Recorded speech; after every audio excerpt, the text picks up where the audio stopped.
কাতারের সাথে সংহতি প্রকাশ করার জন্য, কারণ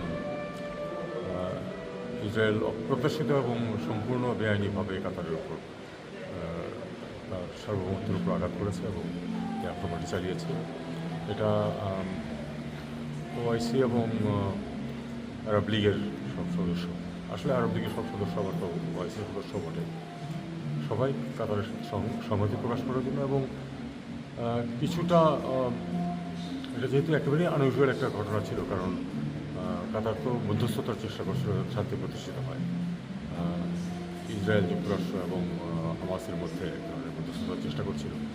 যেহেতু এইরকম একটা পরিস্থিতিতেও ইসরায়েল তার আগ্রাসী ভূমিকা পালন করেছে, সেই প্রেক্ষিতে এই আক্রমণের নিন্দা এবং কাতারের প্রতি সংহতি প্রকাশ, এটাই ছিল আসলে সম্মেলনের মূল উদ্দেশ্য। এবং ওখানে সবাই সংক্ষিপ্ত বক্তব্য দিয়েছেন এবং সবাই একথাই বলেছেন, আসলে এখানে অন্য কোনো বিষয় নিয়ে